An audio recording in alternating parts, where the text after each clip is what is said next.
Hey everyone, welcome back to another episode of True Crime with Lux. I know that I've been a little MIA lately. Summer break, a few technical issues with my equipment has made it pretty hard right now.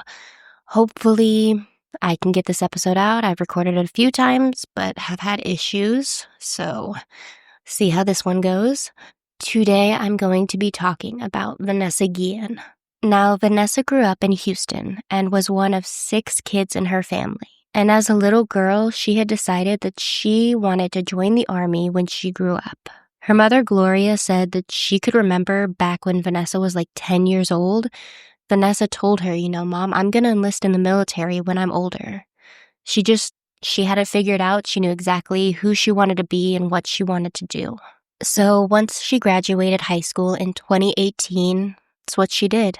She enlisted in the Army. She ended up being stationed at Fort Hood in Texas. Now, she did have a relationship with a man named Juan Cruz around the time that she went missing. However, he was very active in the efforts to find her and was quickly ruled out as being involved in anything. So, going back 3 weeks before she disappeared, Vanessa's behavior was very strange, and everyone close to her noticed that she was acting different. They said that she stopped sleeping, she stopped eating like she used to, and she was losing weight, and something seemed to be on her mind. Something was stressing her out, and her family wanted to know what was going on. One day, her mother just straight up asked her, what's going on with you? So Vanessa finally told her that she had been feeling scared and stressed because she was being sexually harassed at work. She said it was a sergeant, but she couldn't report it because she knew that there wasn't going to be anything done about it. Vanessa knew how the military worked. She knew that if she said anything, it would just be swept under the rug. Nobody would take it seriously. Nobody would really do anything about it. She said that she had even spoken to other women who had gone through the same thing, and they told her that nothing happened, that it was, even after they reported it, everybody acted like it never happened. Nobody got in trouble. Nobody was spoken to. It was just like the military didn't care. And Vanessa was also afraid that if she did report it, that she would be the one who ended up with repercussions about it. Her mother asked her who it was, what his name was, but Vanessa didn't want to say. She said that she was nervous, but she was really contemplating reporting it. At some point, she just hadn't decided yet. Her mother even offered her to do it herself. She said, I'll report it. You don't have to be involved. I'll say that you told me it in confidence and I went behind your back and I reported it. But Vanessa didn't want that to happen either. So she told her mom, look, I'll give it some time. I'll think it over. And, by the end of that conversation, Vanessa had decided, you know what, I'm going to report him. I'm going to speak up. I'm going to say something. However, she never got the chance to. Because not long after talking with her mom and deciding to report it, Vanessa went missing. Now, according to people on base, she was last seen on April 22nd of 2022 at 1 p.m. She was wearing a black t-shirt, light purple sweatpants, and black Nike running shoes. And she was last seen in the parking lot near where she worked.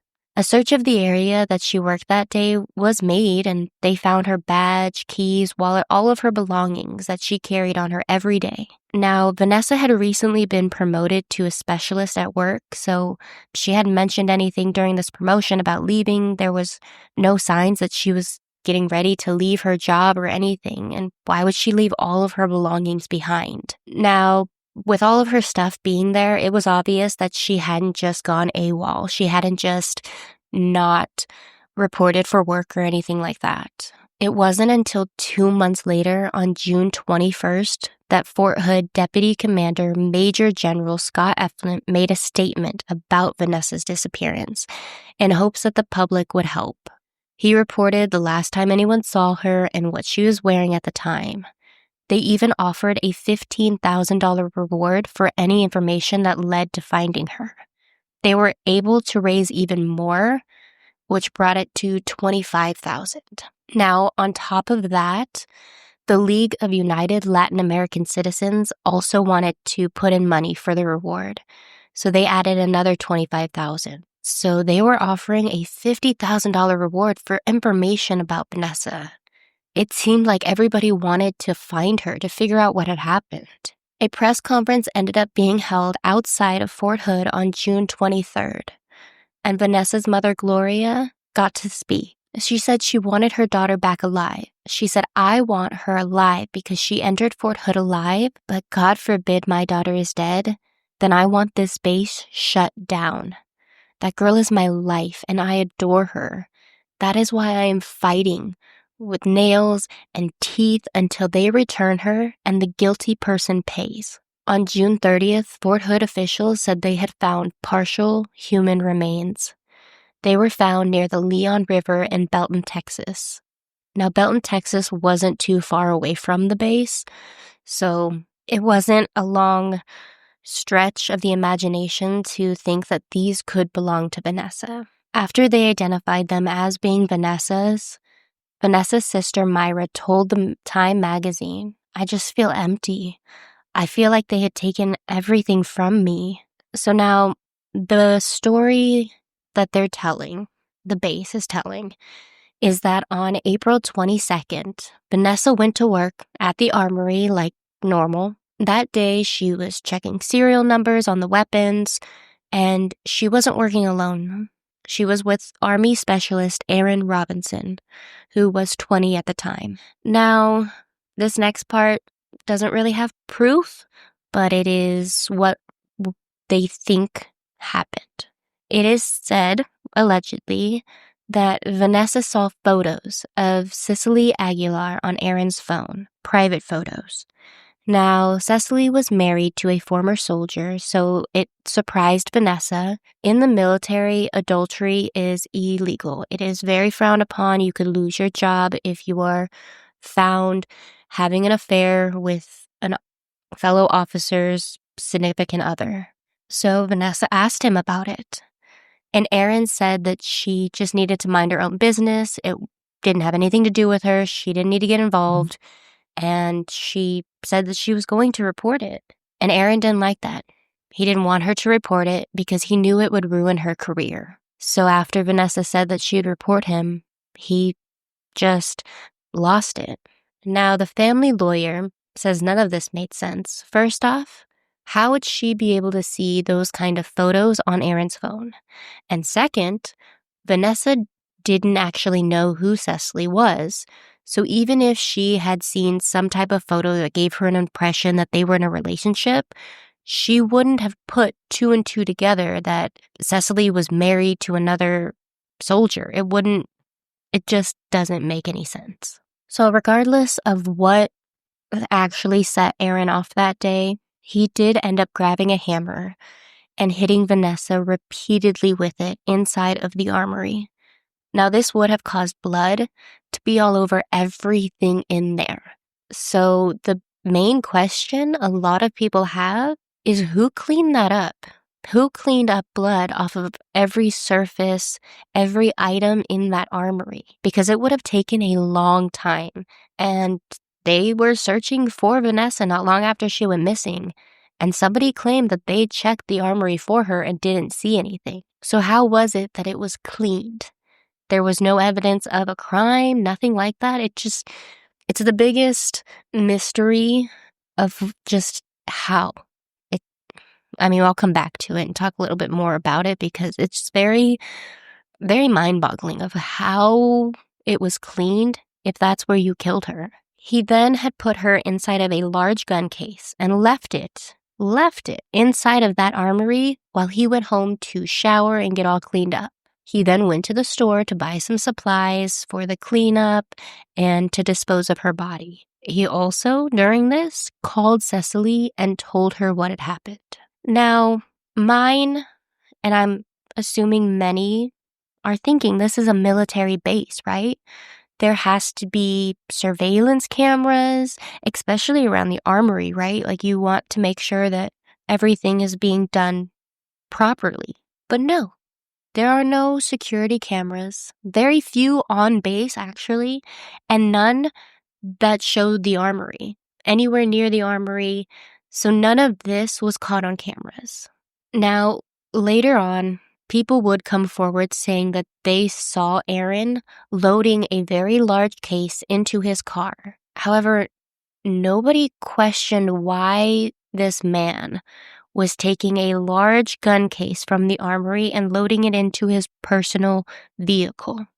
They just went about their day like it was normal. Now, investigators are saying that this entire thing took 43 minutes from the moment he killed her to cleaning the armory to getting rid of that case had all happened in the span of 43 minutes.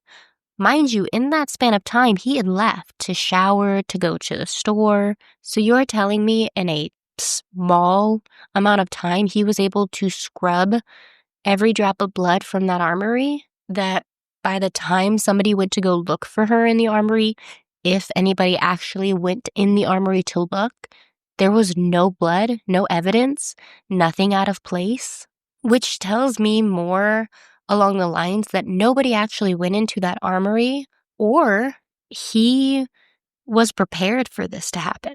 Aaron had planned for this to happen. Maybe he had already had things there to kill Vanessa and clean it up. Maybe he had covered it in plastic. Because mind you, as a side note, Vanessa wasn't supposed to be at work that day. Vanessa had been called in on her day off, and nobody knew who called her in. Later on, when they realized that it was her day off, so she shouldn't have been there, people said they tried to figure out who had called her into work, but nobody could figure out who had told her to come in on her day off. So it's just a lot of questions. These aren't answers. These are leading to more questions. Allegedly, Aaron then took Vanessa's body to the Leon River between midnight and 4 a.m., and Cecily accompanied him to do the disposing of Vanessa's body. At first, they tried to light her on fire, but it didn't work, so they ended up taking 2 machete-like knives, and they both together dismembered Vanessa's body. Cecily said that they both had removed the limbs and the head and then buried it in 3 different locations. Later, they tried to cover the area with quick-drying cement and lime to hide it, and she said on the way back to the base, they just threw the murder weapon, which was the hammer, the machetes they had used, and Vanessa's phone out the window. They just threw it over on the side of the road. Now, while all of that was happening that night, Vanessa's sister Myra had gone to the base to help with the search. And while searching, she even spoke with Aaron, and she remembered him just being uncaring, like it didn't bother him. It was if Vanessa was missing or anything. Cecily told investigators that they ended up going back there where they had disposed of her body a few days later on April 26. She said that they tried again to burn her. They also ended up burning the clothes that they were wearing. Investigators first questioned Aaron on April 28th after realizing he and Vanessa were working together that day. He ended up denying having any involvement in her disappearance and said that he was with Cecily that day after work. Now, of course, Cecily corroborated this. She said, yeah, he was with me. We had spoken that day, and he had come over. It was like a normal night for them. However, her story started changing. Now, her first story that she had told investigators was that Aaron had come to her house off the base when he got off work that day. Later, when asked again about it, she told a different story. She said they actually met in Belton, Texas at the Leon River when he had gotten off of work, putting herself at the scene where they found the remains. She said that they had just gone there to stargaze and just enjoy the night because it was a nice night. I don't know if she was being smart about it, putting herself there. So if they found out that she was in the area, or if she really thought that she was going to get away with this. So it didn't matter to her if she told them that she had also been there. On May 18th, witnesses finally came forward, the ones that saw Aaron carrying the gun case to his car. And they said they remembered it looked extremely heavy and he was struggling to get it inside of his car. They then watched him drive away, and that was on April 22nd. The day Vanessa disappeared. Now, Aaron consented to a search of his phone records, and it showed that he had a lot of phone calls with Cecily that night, which doesn't make any sense because they both claimed to be together. So if you were together all night long, from the moment he got off of work, why are you talking on the phone? It doesn't make any sense. Then on June 19th, they questioned Cecily again about the phone calls, and she tried to play dumb like she didn't understand what they were asking her. Investigators ended up looking at the locations on their phones for that night, and it showed them together at the Leon River on April 22nd, and then on the 23rd because they had gone in the middle of the night, and then on the 26th, when Cecily says they went back to try to hide the body better. Now, on June 30th, they ended up tapping both of their phones so that they could listen in on their conversations, hoping, that they would incriminate themselves. During this conversation, Aaron told Cecily that they had found pieces. That was when they had discovered the remains. And Aaron then started sending her all the news articles about the case, and it wouldn't make sense. If you were somebody who wasn't involved, somebody who seemed like he didn't even care that she was missing, why are you sending all these news articles? Why are you so concerned about it? So investigators confronted Aaron about all of this and said that they wanted to give him a polygraph, which Aaron said no to. He was not interested in taking a polygraph. Now, they held him in custody. However, for some reason, he was being held by an unarmed guard. That was it, just one guard who was not armed. So Aaron was able to escape, and he got off of base. And it was reported that once investigators and the police caught back up to him and found him, he had gotten his hands on a weapon and had taken his own life. I don't know if I believe that, because a lot of things that have been said aren't adding up. I feel like, in my opinion, there are other things that happened that he might not have taken his own life. Maybe he was killed to make sure he didn't speak. Maybe there were more people involved with Vanessa's death. Later, when investigators looked into Vanessa's phone records, it showed that her last outgoing text was sent to Aaron. So it's possible that Aaron was the one who had called her into work, that he had set this whole thing up with the premeditation of getting her to come in on her day off so he could kill her. Now, Cecily was charged with 3 counts of conspiracy to tamper with evidence. And when the judge asked her if she understood the charges, she said no, she didn't understand why she was being charged. Later, she did change it and was just like, yeah, sure, I get it. She ended up being sentenced to 20 years in prison with a $250,000 fine. That was what she was possibly going to get, sorry. And she ended up pleading not guilty, and her bond was denied, so she couldn't bail out, because when she was in jail, she had actually made a phone call on a recorded line, which I'm pretty sure that when you are using a jail phone, it says there's a pre-recording message saying this call will be recorded. I don't know if she didn't hear that. I don't know if maybe it didn't say that. But you have to assume in jail you're being recorded. But on this line, she told somebody, I'm going to post my bond and I'm going to flee the country. So obviously they denied her bond because you were stupid enough to basically tell them you were going to flee. On November 29th of 2022, Cecily did plead guilty to accessory to murder after the fact and 3 counts of making a false statement. So on August 14th, 2023, she was finally sentenced to 30 years in prison. As the lone survivor of this duo, a part of me feels like there shouldn't have been. It should have just been life in prison. Now, Vanessa's family wanted to put into motions, and they wanted to do something good. And they went to the governor, and they were able to put in an act that introduced a way for, if military members were going through this, if they were being sexually harassed or assaulted by other members, of military, that they didn't have to go to their own chain of command. They didn't have to go to other military members to report this. There would be an outside source that would taking the information, that would be investigating it. It wouldn't be the military investigating itself to hopefully make it a safer, actually a justice. It's something that should have always been in place. In my opinion, from reading and research, this should have never happened. She should have had somebody that she could go to report this, that didn't put her job at jeopardy.